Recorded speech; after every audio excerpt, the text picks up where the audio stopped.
Alors, parler de la vénerie, parce que vous l'avez compris, mon intention, c'est de montrer une dynamique, une modernité, une envie, une passion, une énergie positive. Et j'ai demandé à 3 jeunes de nous rejoindre et d'accepter de devenir des porte-paroles quand on sera sollicité par les médias. Alors, Lorraine Touéry a 24 ans, elle est à ma droite. Elle est encore étudiante en droit. Lorraine prêtera serment en octobre 2019. Quand je l'ai rencontrée, vous allez voir son éloquence, elle n'est pas si mauvaise. Elle a été 2e au championnat du monde francophone de l'éloquence.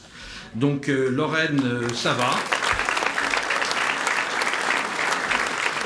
Lorraine chasse le chevreuil dans l'Allier au Pic-Avant Bourbonnais. Cyril Beaufils, qui est à l'autre extrémité, lui, il a fini ses études parce qu'il a fait Sciences Po, l'ENA, il travaille au Conseil d'État. Il est brillant et en plus il est sympathique. Voilà, il chasse le chevreuil au rallye Théier. Et vous pouvez l'applaudir aussi. Et Guillaume Greffier, vous le connaissez, c'est le président de la JV. Moi, je veux qu'à chaque fois que le président de la JV, il soit un représentant de la vénerie, parce qu'il représente à peu près 1000 jeunes. D'ailleurs, à propos, il va vous le dire tout à l'heure, il y en a 2000, 3000, allez-y, inscrivez-les à la JV. Il faut qu'il soit porteur de cette énergie positive. Allons, ça coûte 18 balles d'être à la JV, vous allez y arriver. Donc Guillaume, lui, il termine ses études. Bon, vous allez m'en vouloir, c'est 3 veneurs de chevreuil, mais bon, écoutez, ça, c'est quand même, c'est qu'il y a bon.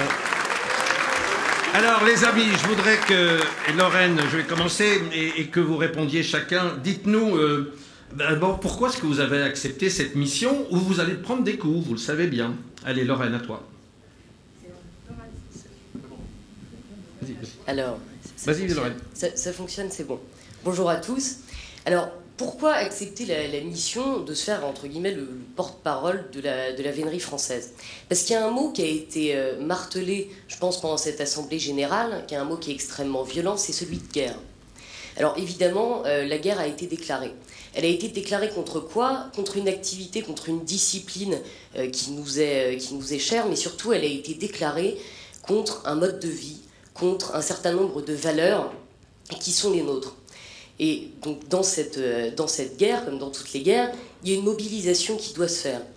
Il faut monter au front. Et ce front, il est bien particulier, parce que c'est un front qui est extrêmement large. C'est pas un front nécessairement physique, c'est un front qui est public et c'est un front qui est médiatique.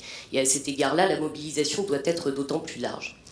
Alors pourquoi moi est-ce que j'ai absolument dit oui tout de suite à la proposition? Bon, déjà parce que j'ai pas eu le choix, mais surtout parce que moi, lorsque j'ai commencé à Chassecourt, j'étais pas du tout d'une famille de veneurs absolus, j'étais d'une famille de sympathisants, mais la Chassecourt, elle a pris tout de suite une très très grande part de ma vie, et je me suis très vite intégré une association fantastique qui est l'association des jeunes veneurs, et qui elle-même à son échelle, représente la vénerie.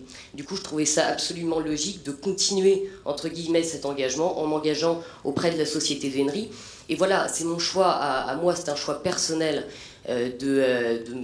d'accepter d'être porte-parole, mais je pense surtout que c'est une démarche que chacun doit faire à sa propre échelle, parce que d'une certaine manière, voilà, moi je porte-parole, pourquoi pas, mais on l'est tous beaucoup à notre échelle et dans la vie de tous les jours. Merci.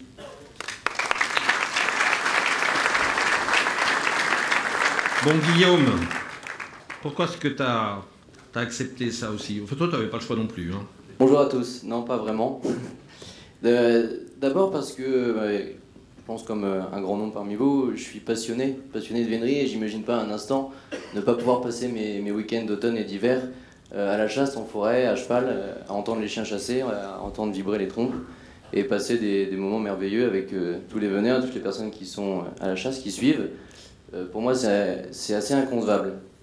À côté de ça, l'autre idée qui me fait accepter cette mission, c'est aussi pour montrer un réel dynamisme de la vénerie, montrer que la vénerie n'est pas désuète. Et quelle meilleure vitrine donner à la vénerie pour montrer son dynamisme? À mon avis, c'est les jeunes. Et les jeunes, en effet, ont la faculté de pouvoir montrer qu'elle est dynamique. Et j'ai la chance d'être président de l'association des jeunes veneurs.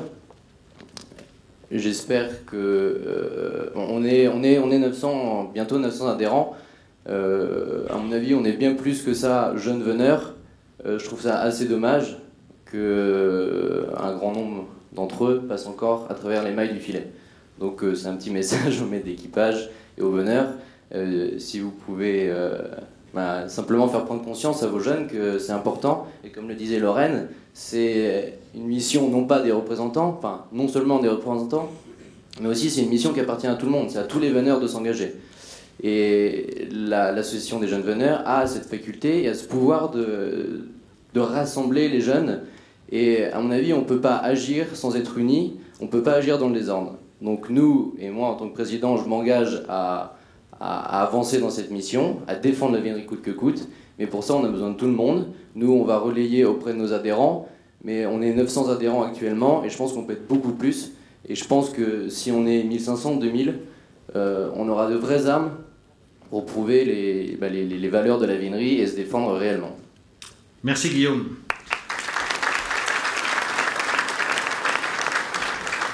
Cyril, pourquoi est-ce que tu as accepté ? D'abord parce que je suis d'accord avec tout ce qui a été dit sur la nécessité de faire de la communication. Ensuite parce que je l'ai expérimenté à un petit niveau personnellement en initiant des amis, des collègues qui ne connaissaient pas du tout à la vénerie. Et à chaque fois je suis tombé sur des réactions soit intéressées, soit même enthousiastes. Il y a des gens qui veulent revenir. Donc je me suis dit j'ai envie de continuer ça plus largement. Et puis après, à titre un peu plus personnel, j'habite loin de mon équipage. Je ne suis pas toujours au rendez-vous quand il faut faire les fêtes de la chasse, les sorties de chiens, etc.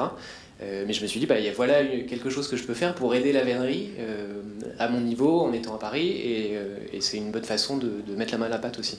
Bon, merci Cyril. Alors, bon là c'est entre nous, c'est gentil, mais il y a un journaliste un peu désagréable et qui vous dit, je voudrais que vous me répondiez tous les trois, mais c'est pas ringard de chasser à courre, pas à contre-courant de toutes les évolutions de la société, mais qu'est-ce que vous leur répondez ? Qu'est-ce que tu réponds Cyril ? Vas-y. Alors je réponds deux choses. La première, c'est que les chiffres lui donnent tort, puisque la chasse à courre n'a jamais été aussi populaire depuis la Deuxième Guerre mondiale, qu'on a de plus en plus de suiveurs, on a de plus en plus de pratiquants, de plus en plus d'équipages, que c'est ensuite un mode de chasse qui se pratique dans plusieurs pays à travers le monde, comme les États-Unis ou le Canada. Donc c'est pas du tout quelque chose qui a vocation à disparaître et qui est en train de disparaître, bien au contraire. Et puis après, plus philosophiquement, je pense que la chasse à courre, ça participe aussi d'un mouvement qui aujourd'hui est plutôt en vogue, d'un retour à la nature, d'un retour à des façons de faire simples, avec une façon d'approcher l'animal justement au plus près de ce qui se fait dans la nature. Et cette vision-là, je pense que c'est aussi celle qu'on a en chassant à courre. Bon. Alors, t'es ringard, Guillaume ? Moi, je pense plutôt que la vénerie serait même avant-gardiste. Ouais, ça peut être étonnant. Mais c'est en fait tout à fait pour rejoindre les propos de Cyril. Et ça rejoindra aussi ce que disait M. Dulac tout à l'heure. En effet, on est dans une situation de révolution culturelle. Mais en effet, on s'enferme dans les villes. Et on en oublie un peu nos racines. On en oublie tout le côté naturel des choses. Et je trouve... Et ça devient à la mode, et c'est là où ça devient avant-gardiste, ça devient à la mode de revenir à nos racines, de revenir au vert, à l'écologie, au naturel. Et nous, on a une vraie force de frappe là-dedans, c'est qu'on est des veneurs, on passe nos week-ends en forêt, on entretient nos forêts, on entretient la population d'animaux, on entretient tout cet environnement-là. Et ça, c'est un vrai impact qu'on peut faire et qu'on peut avoir tout en étant chasseur. Et c'est dans ce sens-là, pour moi, que la vénerie peut être avant-gardiste. Après, sur la question de nos accoutrements, de nos costumes, de nos tenues, moi, je vois ça comme une grande forme de respect de notre part envers la nature, envers les animaux qu'on chasse. Et si on porte des gants blancs, c'est pas pour rien. Si on se découvre au moment de la lalie, c'est pas pour rien. Si on se découvre au moment de la curée, c'est pas pour rien non plus. Bon, ok. Et Lorraine ? Bon, il y a déjà énormément de choses qui ont été dites. Moi, je fais quand même un constat liminaire, entre guillemets, c'est que le terme de ringard ou le terme d'archaïsme, c'est quand même souvent utilisé par les Parisiens pour déterminer ce qui se passe à la campagne et ce qu'ils ne connaissent pas. Paf, ça cogne. C'est surtout un premier constat. Un premier constat, et en bonne juriste, moi j'aime bien que les termes soient définis. Qu'est-ce que c'est qu'être ringard ou qu'est-ce que c'est qu'être dépassé ou archaïque ? Ah, l'avocate. L'archaïsme, quelque chose qui est archaïque, c'est quelque chose qui n'est plus d'usage ou quelque chose qui n'a pas su s'adapter ou qui n'est plus adapté à l'époque dans laquelle elle est. Alors, est-ce que la chasse à courre est archaïque, du coup ? La réponse c'est évidemment non, et comme l'a dit, il me semble, Cyril, c'est que les chiffres donnent tort. Il y a des personnes qui s'intéressent à la chasse à courre et qui y adhèrent, de nouvelles personnes chaque année. Il y a énormément de jeunes qui chassent à courre, qui se réunissent au sein de la JV, qui se réunissent également dans les villes, et je ne pense pas qu'on puisse taxer ces jeunes actifs ultra connectés et ultra branchés d'être des personnes ringards, mais qui se réunissent dans les villes, notamment à Paris, pour sonner sous les ponts ou autres. Donc à cet égard-là, la chasse à courre, c'est quelque chose de dynamique et qui vit tant à la campagne que dans les villes aujourd'hui. Autre chose, là où on atteint l'absurdité la plus complète, c'est de dire que la chasse à courre n'est plus n'est plus en phase avec les valeurs de notre époque, dans la mesure où, comme l'a dit Guillaume cette fois-ci, en effet, on est dans une époque qui appelle un retour à la nature, qui appelle un retour à des valeurs écologistes, etc. Et c'est exactement ce que porte la chasse à courre. Exactement. Bravo. Et enfin, dernier petit mot, je sais, je suis un petit peu long, mais c'est un mot, entre guillemets, un argument peut-être un petit peu plus dans le futur, un petit peu plus dans l'espérance. C'est la chasse à courre, ça ne peut pas être quelque chose d'archaïque, parce que la chasse à courre, elle va s'adapter, surtout. Elle va s'adapter à son époque, elle va s'adapter aux exigences institutionnelles potentiellement qu'il y aura, et à cet égard-là, elle ne pourra pas disparaître, elle ne pourra pas être taxée d'archaïque, parce que l'archaïsme, c'est surtout ne pas savoir s'adapter. Merci Lorraine. Bon, vous l'avez compris, il y a de l'énergie et c'est ça qu'il nous faut.